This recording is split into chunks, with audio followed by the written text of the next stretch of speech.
तस्वीरों में दिख रहे इस नज़ारे को गौर से निहारिएगा।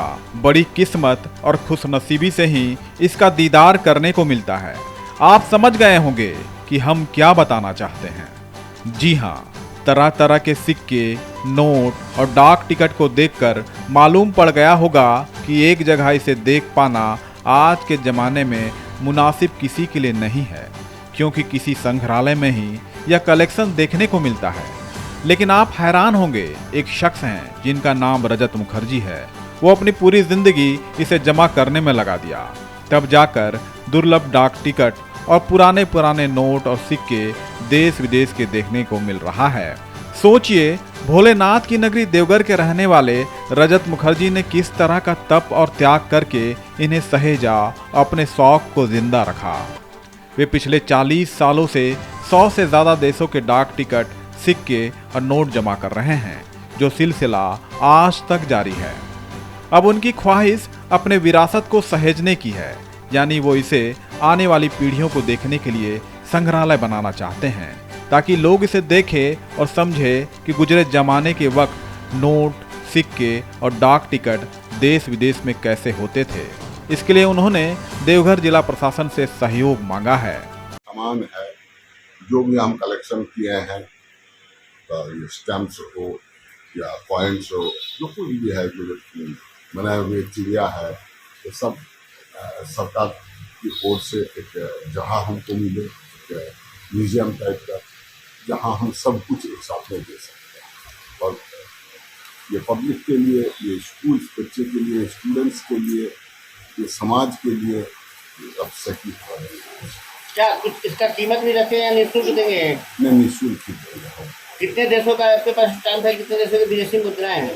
बहुत सारे, मैंने गिनती तो है नहीं, लेकिन फिर भी 100 देश का तो निश्चित है। बेमिसाल शख्सियत के धनी रजत मुखर्जी सिर्फ यही शौक नहीं रखते हैं, बल्कि वे एक प्रकृति प्रेमी, पर्यावरणविद और पक्षी विशेषज्ञ भी हैं। उनकी बनाई एक से एक पक्षियों की तस्वीर भी है, जो प्रदर्शनियों में समय समय पर लगते रहती है। रजत मुखर्जी के अरमान को पूरा करने के लिए देवघर के उपायुक्त विशाल सागर भी आगे आए हैं। दरअसल डीसी साहब खुद भी डाक टिकट संग्राहक हैं, लिहाजा उनसे खुद ही घर पर मिलने पहुंच गए और इस संग्रह को देखकर गदगद हो गए। उन्होंने उनकी गुजारिश को अमली जामा पहनाने की पहल भी शुरू कर दी है। उनके इस शानदार संग्रह को एक संग्रहालय बनाकर रखने की योजना बनाई गई है।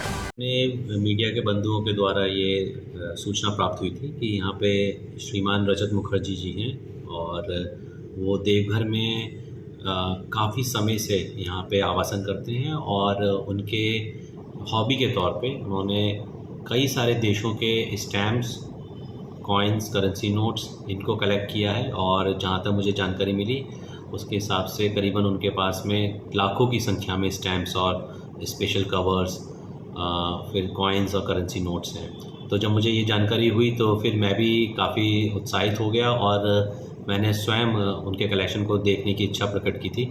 श्री मुखर्जी काफ़ी इसमें मतलब ही वॉज़ वेरी वेलकमिंग और उन्होंने मुझे अपना कलेक्शन दिखाया। मैं भी काफ़ी उससे प्रेरित हुआ, क्योंकि मैं स्वयं भी कुछ कुछ कलेक्शंस करता हूँ स्टैम्प्स और कॉइन्स के। साथ साथ में मुझे ये भी उनके द्वारा बताया गया है कि उन्होंने पर्यावरण को लेके काफ़ी सारे लेख लिखे हैं, पर्यावरण को लेके काफ़ी सारी पेंटिंग्स बनाई हैं, बच्चों को उन्होंने जागरूक किया है। स्कूल्स में जाके उन्होंने बच्चों को पर्यावरण के बारे में, पक्षियों के बारे में जागरूकता फैलाई है। तो ये काफ़ी तारीफ़ वाला कार्य उन्होंने किया है।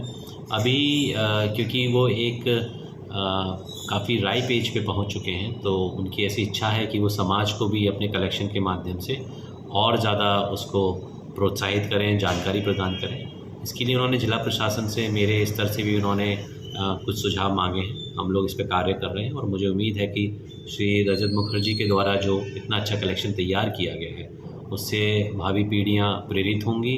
वो भी फिलैटली और न्यूमिस्मेटिक्स, साथ साथ में एनवायरनमेंट प्रोटेक्शन, पेंटिंग, इसको लेके वो अपने मन में जगह बनाएंगी और इसको आगे बढ़ाएंगी।